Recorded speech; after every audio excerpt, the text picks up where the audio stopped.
आप देख रहे हैं एचपी न्यूज उत्तर प्रदेश, गांव की हर खबर आप तक। और मैं हूं सूर्य प्रकाश सिंह पटेल। इस समय हम जो है चंदौली जिले के जिला विद्यालय निरीक्षक जी के कार्यालय में हैं।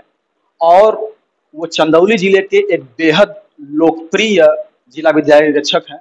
और आपके नेतृत्व में जो है विगत कई वर्षों से चंदौली जिले के अंतर्गत जितने भी विद्यालय आते हैं उसमें यूपी बोर्ड की परीक्षाएं जो है बाखूबी बड़े अच्छे ढंग से उसको संचालित करा रहे हैं।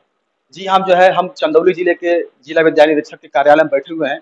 और इधर आप देख सकते हैं कि चंदौली जिले के जो जिला विद्यालय निरीक्षक हैं वो आप बैठे हुए हैं।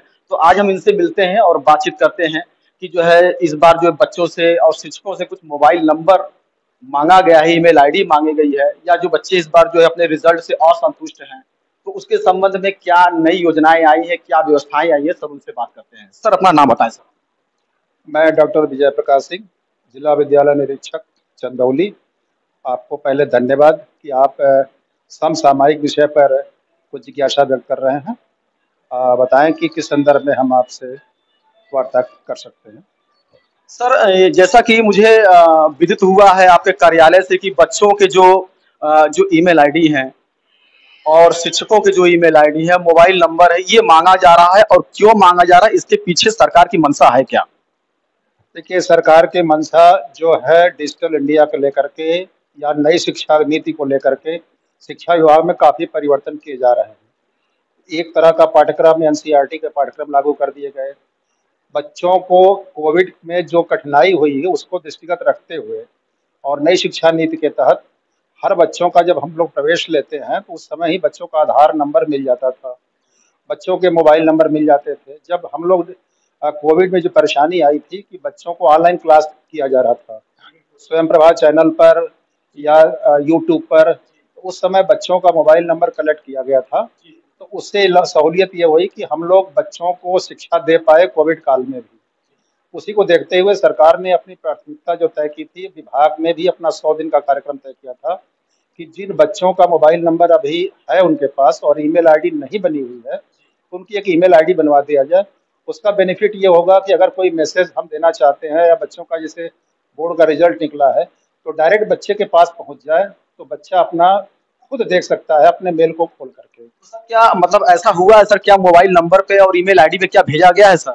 नहीं, ये चल रहा है। अभी बच्चों का जो ईमेल आईडी बनाया जा रहा था अभी कलेक्ट किया जा रहा है। लगभग जनपद में हम लोगों ने करीब 70-80% कलेक्ट भी कर लिया है और लगातार इस पे मॉनिटरिंग हो रही है और बढ़ा रहे हैं। दूसरी जो हम लोगों ने कार्रवाई अभी किया है, वेबसाइट विद्यालय की बनवाई जा रही है। तो विद्यालय जैसे पहले अपना हार्ड कॉपी में प्रॉस्पेक्टस बनाता था, उसमें विद्यालय की सारी चीज़ें लिखी जाती थी, उसी को डिजिटल फॉर्म में करके विद्यालय अपनी वेबसाइट बना रहा है।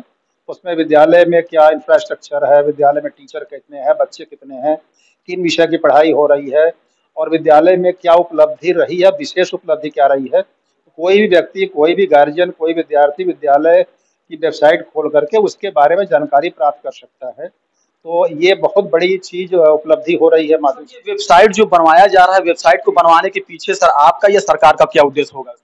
नहीं, ये विभाग ने तय किया है, जो 100 दिन की कार्य योजना थी विभाग ने। तो अभी जैसा कि हमारे बोर्ड को 100 वर्ष पूर्ण हो रहे हैं, उस पर चल रहा आज़ादी का अमृत महोत्सव है, तो हर विभाग कुछ अच्छा कार्य जो अपने 100 दिन के टारगेट पूरे किए हैं उस पर जो कठिनाई अभी तक आई थी और नई शिक्षा नीति की जो हमारी निर्देश हैं उसके क्रम में ये कार्रवाई की जा रही है। सरकार की भी मंशा है, विभाग की भी मंशा है और आज की आवश्यकता को देखते हुए कार्य किया जा रहा है।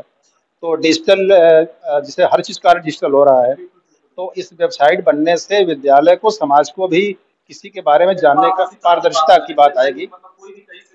कहीं से भी कोई देख सकता है, उसमें कोई दिक्कत नहीं आएगी। दूसरी बात, जैसे कि अब ईमेल आईडी की बात है और हर व्यक्ति आजकल कर रहा है, और उससे बच्चों को पढ़ने में और बच्चों को कोई चीज़ मैसेज अगर हमें देना है तो हम मेल पर डाल देंगे तो बच्चा घर बैठे देख सकता है, जानकारी मिलती रहेगी। तो आगे आने वाले समय में जो जुलाई में एडमिशन अभी बच्चे लेंगे या जो बच्चे पास आउट हुए हैं, हर बच्चे की ईमेल आईडी रहेगी, तो वो विद्यालय में है कि नहीं है या विद्यालय नहीं है तो टीचर उस पर अगर कोई मैसेज डालना चाहेंगे तो डाल देंगे, तो कम्युनिकेशन फास्ट हो जाएगा और बच्चे को तुरंत उसका संपर्क में बना रहेगा।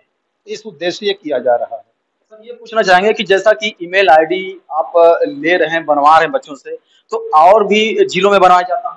पूरे प्रदेश में बन रहा है। प्रदेश में सर बन रहा है, तो ये आपका चंदौली जिला सर ये मोबाइल नंबर और ईमेल आईडी को कलेक्ट करने में कौन सा स्थान में चल रहे हैं सर?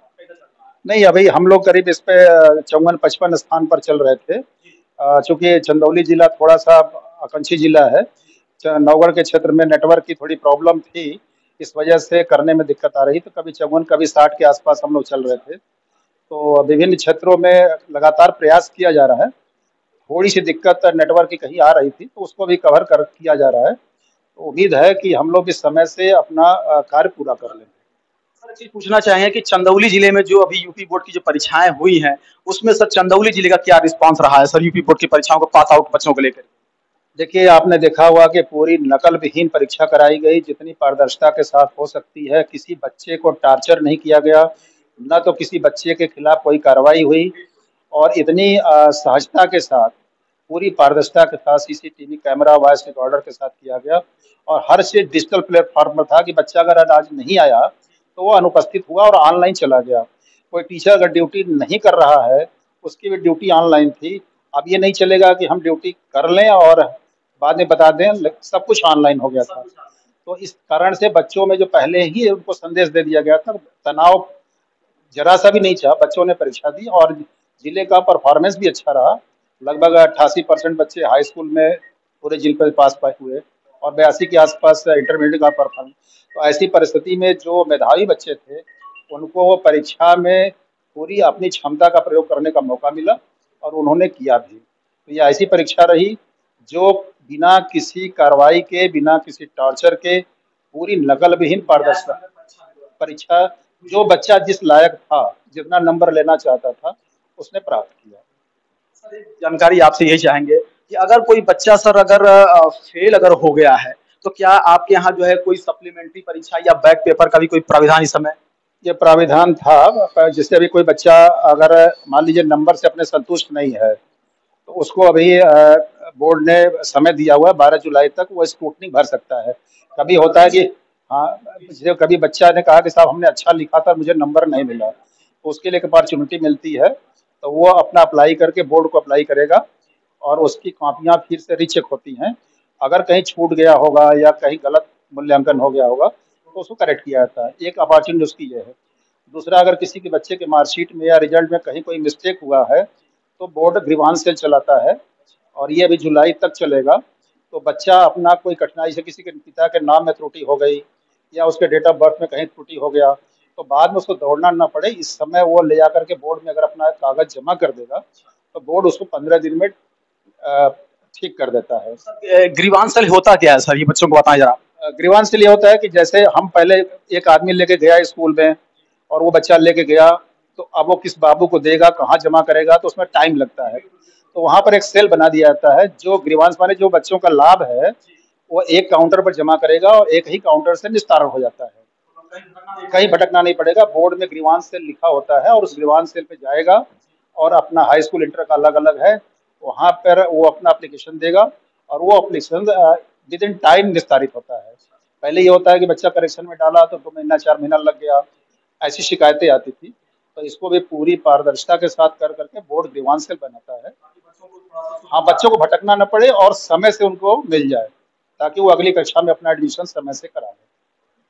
तो ये थे चंदौली जिले के बेहद लोकप्रिय जिला विद्यालय निरीक्षक, उनसे हमने बातचीत किया और उन्हें सारी बातें बताई कि जो मोबाइल नंबर जो शिक्षकों का मांगा गया था या बच्चों का जो मांगा गया था या टीचरों का मांगा गया था, उसका कारण यही रहा है कि उसमें जो बच्चों के प्रति या गार्जियन के प्रति जो है एक पारदर्शिता रहे। अगर कोई गार्जियन या बच्चा उस विद्यालय से संबंधित कोई जानकारी अगर लेना चाहता है तो वो विद्यालय की वेबसाइट, जैसा सर ने बताया है कि वेबसाइट उसको जो है क्रिएट करा दिया गया, वहां पर जाकर के वो पूरी जानकारी वहां से वो ले सकता है। कैमरामैन राहुल कुमार के साथ मैं सूर्य प्रकाश सिंह पटेल, एसपी न्यूज उत्तर प्रदेश। अब तक की खबरों में इतना ही। अपने क्षेत्र की तमाम छोटी बड़ी खबरों को देखने के लिए हमारे चैनल को सब्सक्राइब कर बेल आइकॉन दबाना ना भूलें। नमस्कार।